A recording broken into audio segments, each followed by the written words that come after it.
Konfermata l-aħbar żvelata minn Net News fi frar li għadda li d-deputat laburista Chris Cardona se jirriżenja minn membru parlamentari. Net News jinsab informat li fis-sigħat li ġejjin mistennija titħabar ir-riżenja ta' Cardona mill-Parlament blittra miktuba u lesta tant li diġà ġiet ippreżentata li tmexxija u lill-kabinett ta' Roberta Bela. Cardona se jibqa' jżomm il-kariga ta' deputat mexxej tant li f'kummenti lit-Times u insista li se jibqa' fil-Partit Laburista f'dak li der bħala kliem ta' sfida indirizzat lejn il-mexxej Laburista. Kemm ilu deputat mexxej, Chris Cardona saħħaħ il-pożizzjoni tiegħu fost il-partitari u l-attivisti laburisti. U dan il-fatt ma tantx jidher li niżel tajjeb ma' Roberta Bela li min-naħa tiegħu eskludiħal kollox mill-kabinett tal-Ministri. Issa li Chris Cardona se jwarrab mill-Parlament, il-kanvażers tiegħu fuq 8 distrett qed jappoġġjaw fil-miftuħ lid deputat Mellieħi Clayton Bartolo li sissa qatt ma kien kandidat fuq dan id-distrett. Huwa fatt li din ir-riżenja ilha ppjanata għal xhur sħaħ tant li kien Net News li żvela fi frar li għadda.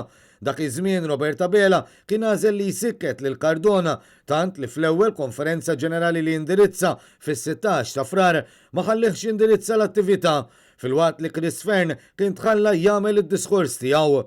Dan kollu kien wassal għal kritika ta' dawk qrib Chris Cardona li ma setgħux jifhmu kif deputat mexxej jitħalla jitkellem u ieħor le.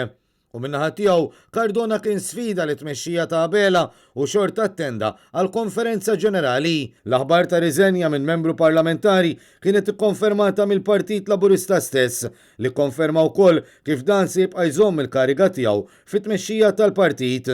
Ir-riżenja ta' Chris Cardona minn membru parlamentari biss tfisser li Roberta Bela se jibqa' bidejh marbuta b'Cardona fit-tmexxija.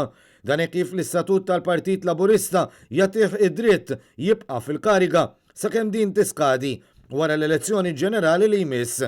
B'hekk hu evidenti lan ta' Chris Cardona li jibqa' jisfida lil Prim Ministru la darba jaf li dan ma jridux qrib tiegħu bl-ebda mod. Bħalissa Cardona jinsab implikat fl-inkjesta fuq il-kuntratt dubjuż tal-Vitals, kuntratt li ġie ffirmat waqt li hu kien Ministru tal-Ekonomija.